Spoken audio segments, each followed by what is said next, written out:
net zero emission. Now, net zero emission was a term used in some editorial. It is also being discussed in Conference of Parties 26, which is being recently held in Glasgow in November, I guess, last week of October. From 24th October, it was being held in Glasgow. So it was a term used by nationals in the Conference of Parties 26. Now, what is net zero emission? Right, this is the term. Now, what you get from this term, net zero emission, what does it mean? So, it means that all man-made greenhouse gas emissions must be removed from the atmosphere through reduction measures. So, net zero emission basically means that all man-made greenhouse gases, which for example, CO2, methane, nitrous oxide. So, these are the greenhouse gases. So these gases must be removed from the atmosphere through some sort of measures by the hosting country, by the country in which these toxic things are happening. So the country must remove these things from their territory, the state. Now this, if you remove the greenhouse gases from the atmosphere, it will reduce the Earth's net climate balance to zero. It will be very beneficial to any country if we go. That's why environmental things are very important these days. Every country is focusing on environmental aspect. That's why that's why companies are started doing electric vehicle. Tata started electric vehicle in India. Tesla is doing that. So that's why environment is very important for us, right? In order to live more and grow more, we have to protect environment. So it is a state in which human activities result in no net effect on climate system. Because of pollution, there are many things which are being abrupted due to car, engine, AC. There are so many gases released in atmosphere because of those mechanical things. Now, net zero emission is a state. Now, it is a state in which human activities, whatever we are doing, will result in no net effect on climate system. It will not hamper the climate system. It will not hamper the trees. So net zero emission is that state in which human does not interfere to the climate system. There will be no net effect on climate system. Now you have to remember this is very important. 3 most dominant greenhouse gases. First is CO2, then is methane, and then nitrous oxide. These 3 are the most dominant greenhouse gases.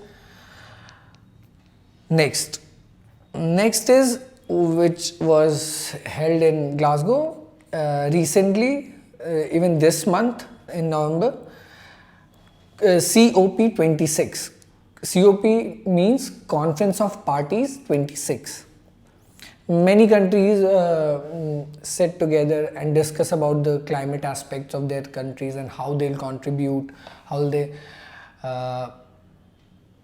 make some process through which these pollution thing will be recovered, or many more things which is being discussed in these things in this Conference of Parties. I'll discuss this thing in detail again.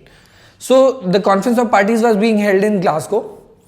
Now more than 40 countries pledge about committing themselves to phasing out coal power. Now coal power, many countries which are participating in those in that conference pledge about phasing out coal power from the in their own country. Now Japan is not among them, right? Now why I'm focusing Japan is not among them, because it may be asked in question, right? You won't get asked that how many countries pledge about committing themselves to phasing out coal power, or was India part of it or not. But if there is a country which was not which was not pledging what majority of them are doing, can be relevant to you. Like Japan is not among them, then Japan is relevant. कि Japan एक ऐसा country था जिसने pledge नहीं किया to phase out coal power from their country, right? So Japan, this one is this is a factual question again from GK perspective. So now in the Conference of Parties 26, richer countries said that by 2030 they will do that, and by for poorer countries it is 2050, right? And then again Britain, yes, so again Japan is not among them. Richer countries said 2030, poorer countries said it is 2050. Now Britain promised to do away with coal by 2024. Now it is also relevant again. Now forget about richer and poorer countries, but please focus on Britain, that it mentioned that we will get away with coal by 2024. Now question can be asked, which country promised to do away with coal by 2024, right? So Britain is the answer. This is relevant for your question, or you can expect this question, right? So now richer countries and poorer countries, focus on again richer countries and poorer countries. Now you will get a classification that is being done, that there are richer countries and poorer countries. Now why richer countries will have to phase out coal in 2030 and poorer countries in 2050? It is because richer countries are already developed, right, with respect to poorer countries. So they will get, again, this is some sort of privilege to them, that please, you have 20 more years than richer countries to phase out coal, because coal is a very relevant thing for a country, because coal is a backbone basically for India. Actually, India uses so much coal in thermal energy, in electric energy. So that's why coal is very important. That's why poorer countries get some sort of immunity, some sort of like 20 years privilege to do away with coal in 2015, while richer countries will do away with coal by 2030. These are just make notes of these things, because these are very factual things. You will miss out these things in editorial if you read just if you just read the editorial and get a gist about the same, but you haven't make notes with the factual point, then you'll miss out some questions. So try to read anything and then relate it with a question perspective. Like, what question can we expect from this editorial? What question can we expect from a particular topic? So that's why that's how your preparation will get more filtered. Now again, Britain also announced net zero aligned financial center. This is not very relevant for you. Now America and European Union announced a global methane pledge. Okay, like I told you, methane is also the among the three dominant greenhouse gases. So there's a global methane pledge too, which was announced by America and European Union. And again, there was a pledge with respect to end deforestation by 2030, and it was just been recently announced. It was announced just recently, like 2 days back, that to end deforestation by 2030. These dates are important for you: 2024, 2050, 2030, then again 2030. Deforestation is important.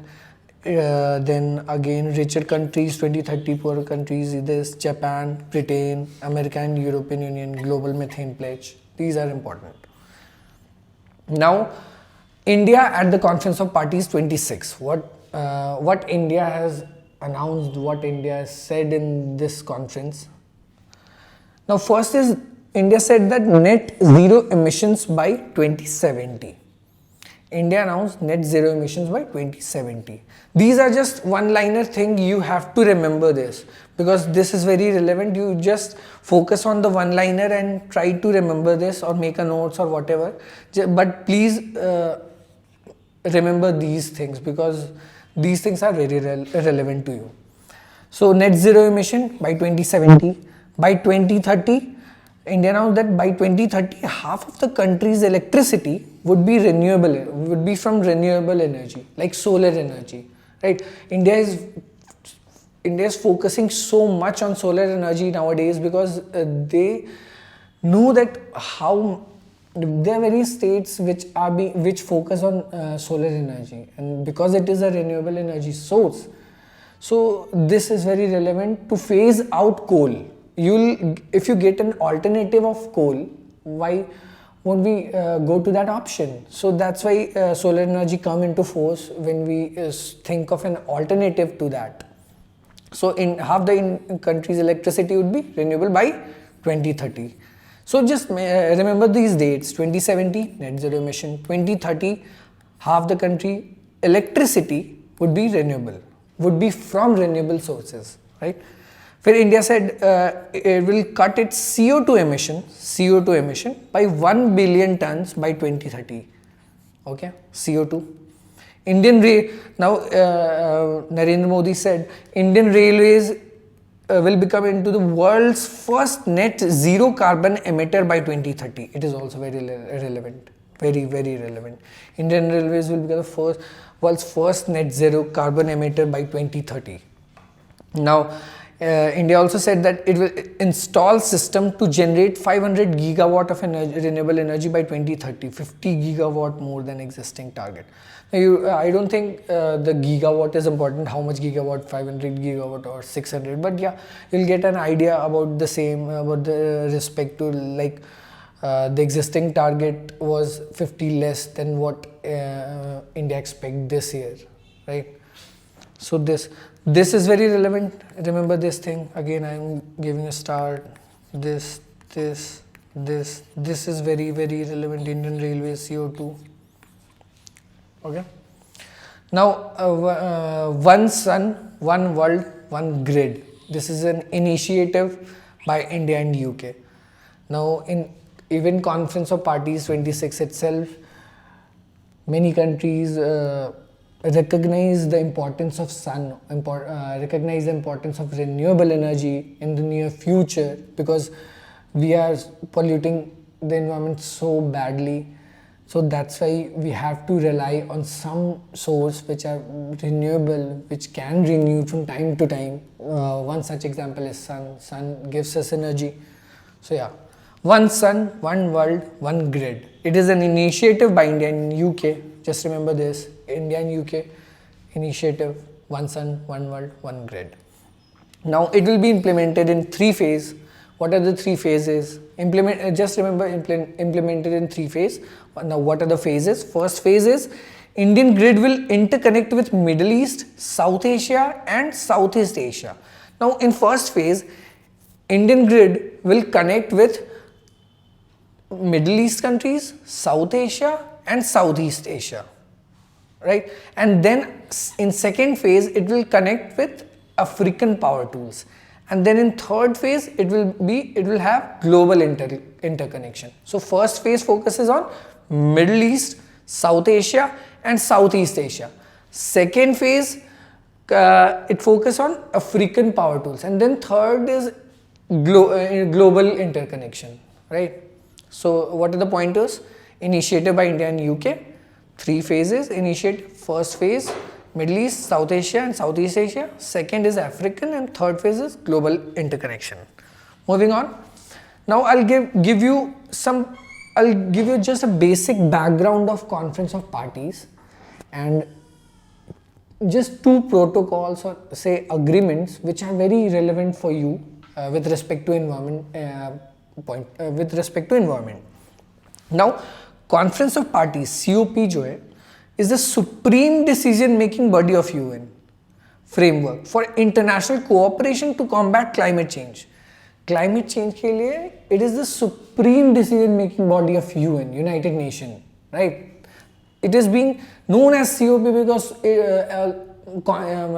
it is being known as COP. That's it. Every year it is being held. So COP1, COP2, COP3. That's why. So this year it was COP26.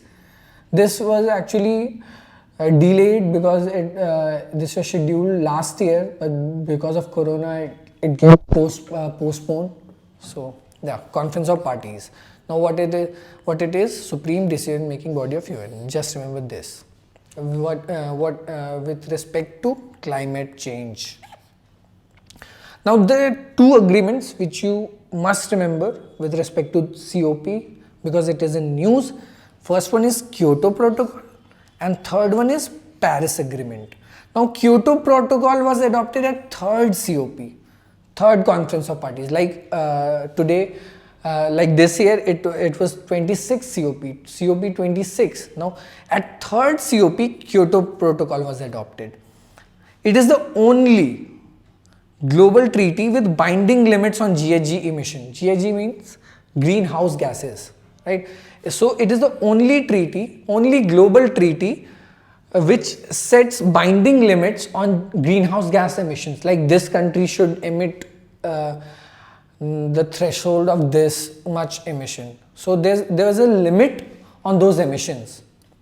So this is the only treaty which talked about the same. So this protocol is basically based on principle of common but differentiated responsibilities. Now this is very important. Common but differentiated responsibilities. Now what common here means is, common means you have a common goal. Like you have to cut greenhouse gas emissions. Like every country which is participating in this should cut their greenhouse gas emissions. But differentiated responsibilities means developed and developing countries. Kyoto Protocol talks about developed and developing countries. Developed countries are those which are already developed, which have a good economic background, which are flourishing very good internationally, like USA. USA is a developed country. And when we talk about India, India is a developing country. India have time, it will be in it will get into a zone of developed country, but right now it is a developing country. So that's why I'm talking about principle of common but differentiated responsibilities, right? Common, what common means here is like you have to cut greenhouse gas emissions, and what differentiated responsibilities mean, developed countries have some other binding limits, and developing countries have some other binding limits. So that's what it means, common but differentiated. So it also, if I say in one line, there's a difference between developed and developing countries, and there's a difference between how much developed countries can emit greenhouse gas emissions and how much can developing countries can emit these gases. So this is what it means. Next is Paris Agreement. Now Paris Agreement is a legally binding international treaty on climate change which was adopted on 21st COP, which was in 2015. Now it aims to limit global warming to below 2 degrees Celsius. This is a point fact, remember. Now again, on third Conference of Parties in 1997, Kyoto Protocol was adopted. Now in 21st Conference of Parties, Paris Agreement was adopted. Now why I mentioned Paris Agreement is because Kyoto Protocol talks about the binding limits on greenhouse gas emissions and talks about common but differentiated responsibility, right? Now Paris Agreement also talked about greenhouse gas emissions. The main feature of Paris Agreement was it aims to limit global warming to below 2 degrees Celsius, and what the basic difference between Kyoto Protocol and Paris Agreement is, it gives Kyoto Protocol gives difference between developed and developing countries, right? But Paris Agreement doesn't talk about it. Paris Agreement does not give you a difference between developed and developing countries. It just gives you a general idea that you have to cut greenhouse gas emissions to this limit, and you have to limit global warming to below 2.2 degrees Celsius, or preferably 1.5 degrees Celsius. You'll read these things in news, in editorial itself. Just make a pointer in these thing. That's it. Now again, questions with related to the aspect of COP, Conference of Parties, and the net zero emission, or even related to coal. First is, which gas is the biggest contributor to human caused global warming? CO2. I told you three dominant gases, which are the CO2, methane, nitrous oxide. So CO2 is the biggest contributor to human caused global warming. Second is, which country is the biggest coal user? China is the biggest coal user. Now again, why I am giving you these questions is because in Conference of Parties, nations are talking about phasing out coal power. Now the focus is on coal. So you have to know the static part of this, that which country is the biggest coal user. So China is the one who is the biggest coal user. Next is, which country become the first net zero financial center? I told you in my slide also, UK. Next, which country is the world's largest emitter of methane? China again. Biggest coal user, China. Biggest largest emitter of methane is also China. Next, which is known as Earth Summit? UNFCCC. This is known as Earth Summit or Rio Summit. It is also known as Rio Summit. Just have an idea about this. Where is the Secretariat of UNFCCC located? Bonn, Germany. These are the conventions related to climate change. That's it. United Nations Framework for Climate Change. Which countries never ratified the Kyoto Protocol? Now, Kyoto Protocol was this, right? It again, I'm getting on this point that it has a principle of common but differentiated responsibilities. Now, when this protocol was adopted and ratified, USA was the only country that never ratified this protocol. That it doesn't talk about anything with regard to developed and developing countries. The USA does not follow the Kyoto Protocol till now. So these are the questions with respect to this.